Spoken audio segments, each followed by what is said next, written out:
Hello, my friends, and welcome to another episode of Rural Contractors. I'm your host, Paul Osmondson, and today's topic is nobody to blame.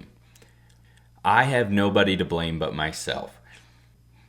In this episode, I'm really going to expose my fears. Growing up, I had no desire to learn. I hated school. I wanted nothing to do with it. I had no desire to learn. I had no desire to read books. One time I was talking with somebody and they're like, you don't read every word you see? And it's like, no. If I'm driving down the road and I see road signs for streets and stuff like that, I am not looking at them. I see it, but my brain just doesn't automatically process it. And I just wasn't interested. I wasn't interested in reading. I watched movies, I enjoyed that, but my time was not enjoyed reading. I think it was hard for me, not because I had any disabilities or anything. I just had no desire to continue to learn.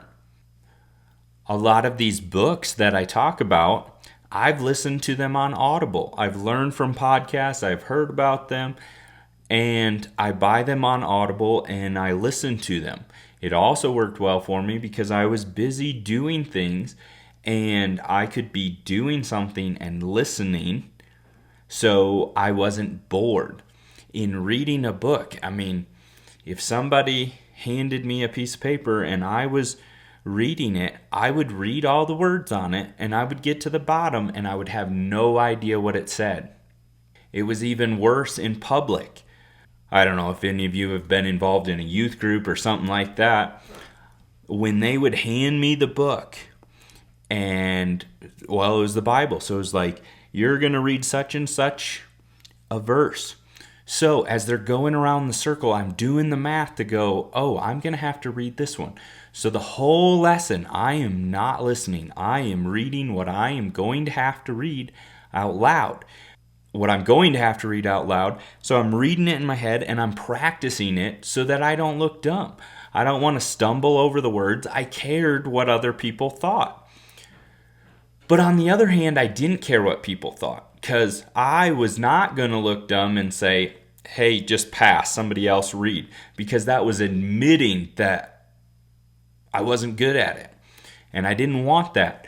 So I would struggle through it. So I was like, I will work harder to fake it. I'm going to fake it till I make it. So everybody else is reading their passages and I'm just sweating, reading mine, getting it ready. It's my turn. I read it and I get by, and you can still tell that I'm not that great of a reader. And I still got made fun of some, but I was like, I don't care. Well, deep down, I did care that. And it came to this idea, I'm not saying that I wanted to be a doctor or accountant or anything like that, but I always thought I would work outside. I always thought that I would just be a general laborer. And so I thought, I can get by without doing these things. And I have. So even today, I use my laptop to talk to text and talk to text on my phone and have documents read to me. There's so much technology that you can get by without this. But I just enabled myself and I didn't want to continue to learn. I had no desire. I was embarrassed, but I didn't do anything about it. I didn't engage into that and say, hey, never again, I'm going to be better. I feel like in the last 3-4 years, I have started to go, hey, I can become better.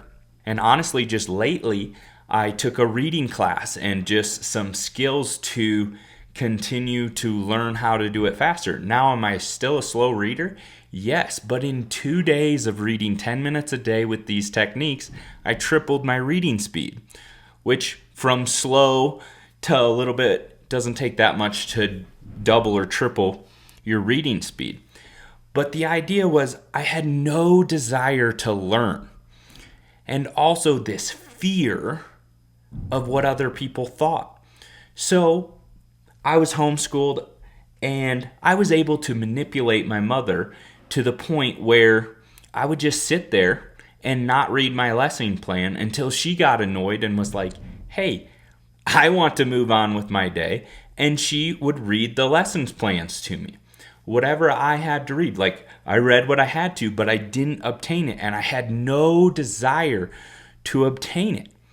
And I have no one to blame but myself for this. I just got by. I did what I had to do, and I got through it with no desire to go on and read a book. So when I was 12 years old, I went to my first class. It was a hunter safety class. They gave a lecture, and I knew most of this information. It's pretty common sense. A lot of it I learned from my dad and the people, and walking along with him on hunting trips. Like, I knew a lot of this hunter safety stuff that was naturally taught to me through this. But so that was my first session in going through and sitting in a classroom type deal. So at the end of it, you have to take a test, and the tests are timed. In this, I was worried about this. I was really worried about having to read a test, comprehend it, and answer the questions and pass, because I wanted to be able to hunt on my own. At the last minute, they said, hey, so-and-so's going to sit at this table back here and read the test aloud.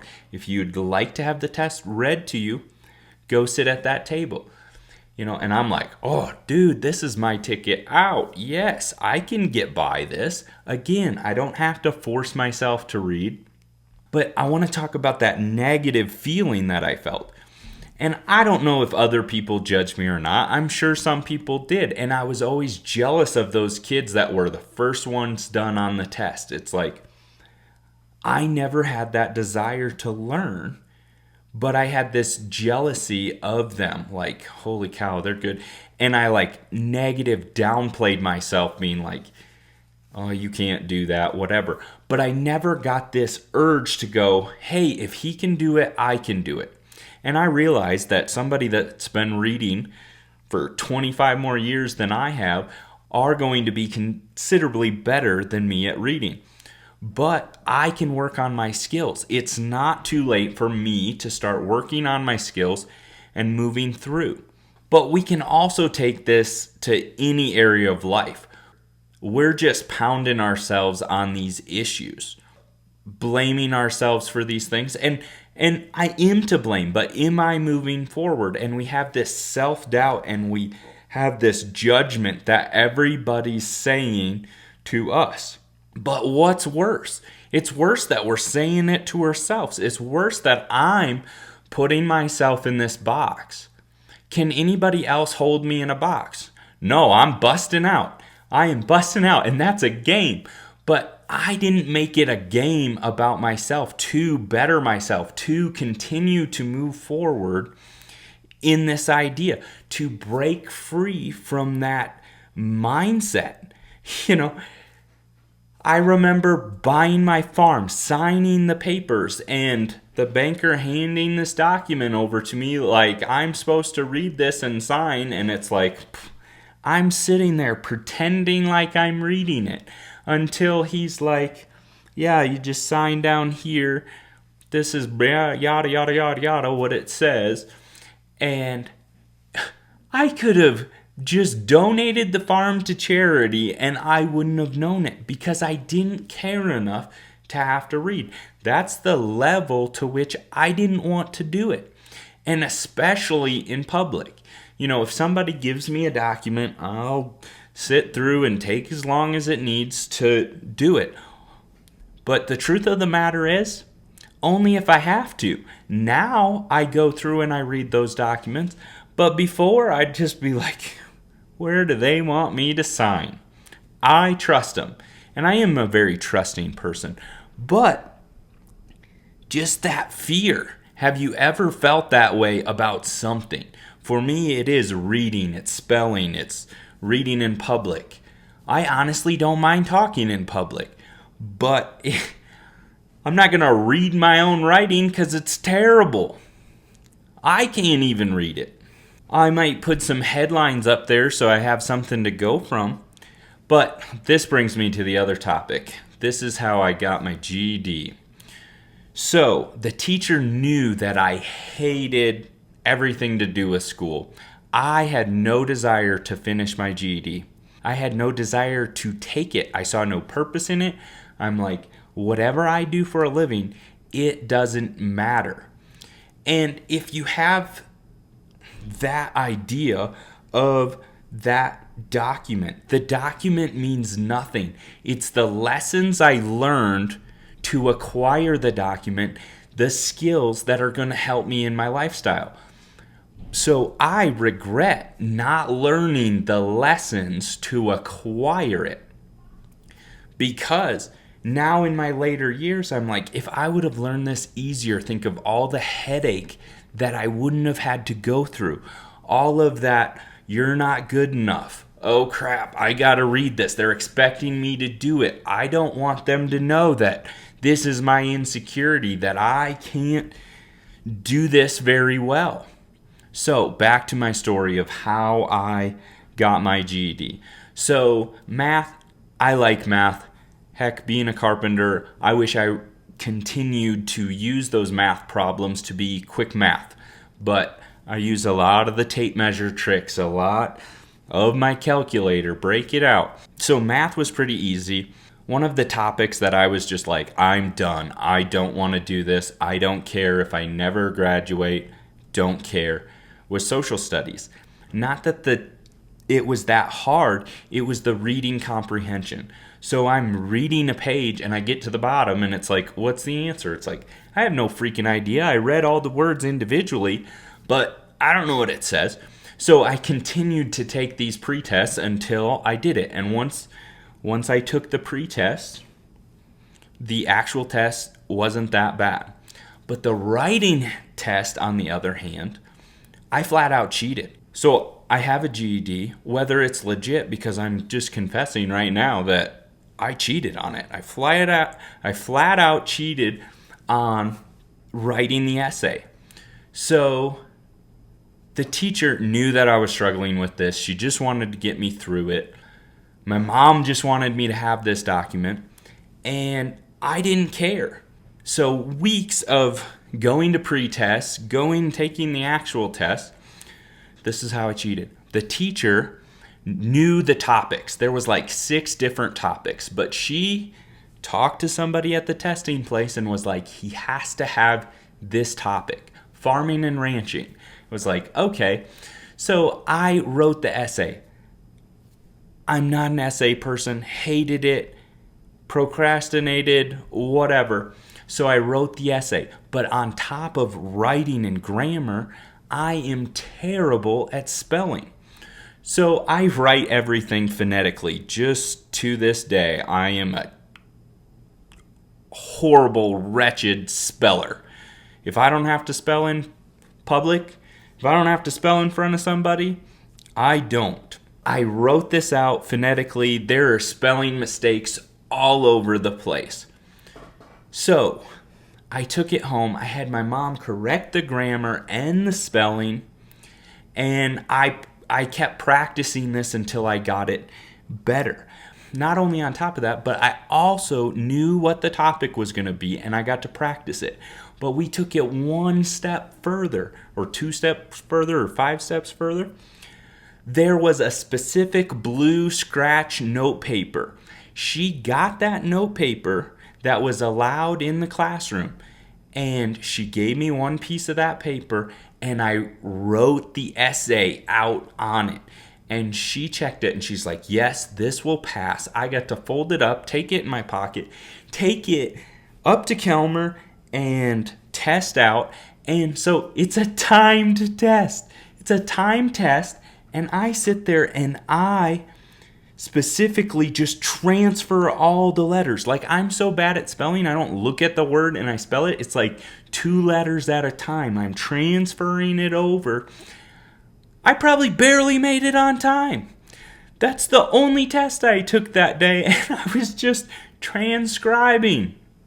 I kid you not, my 8-year-old daughter can write in cursive and do all this stuff 100 times better.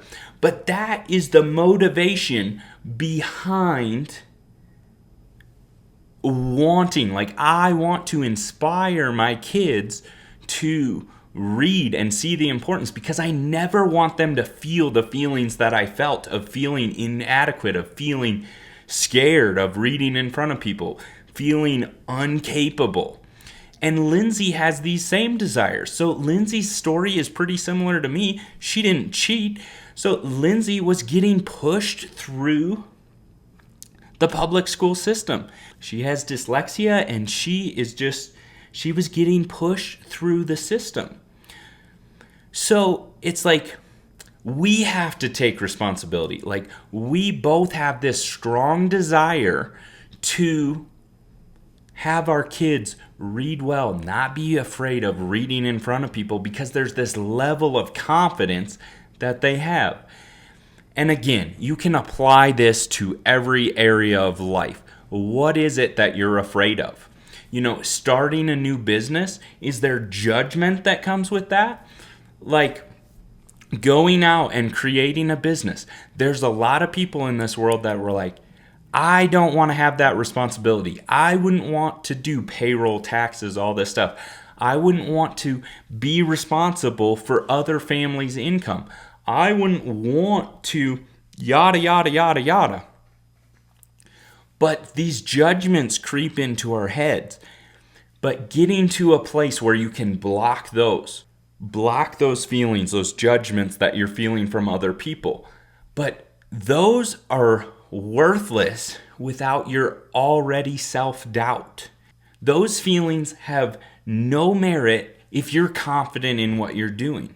But we let that speak into our inner psyche of what we actually think. And we let that affect us. I let that affect us. I have goals to continue to get better at reading. After I get better at reading, I'm tackling spelling. I'm going to invest in a course to learn how to spell. I'm a grown man in my 30s. I can learn how to spell. I'm not too old to learn. I can go out and I can learn that. After I get done learning that, I'm going to take a typing class and learn how to type correctly. I think my typing will get 100% better when I know what I'm typing, so my fingers have something to head for. So I hope this relates to somebody. There's nobody to blame but yourself. Back to the title, there's nobody to blame but yourself, and you have the option to get better. I have the option to get better. Hope this was helpful, and we'll catch you on the next one.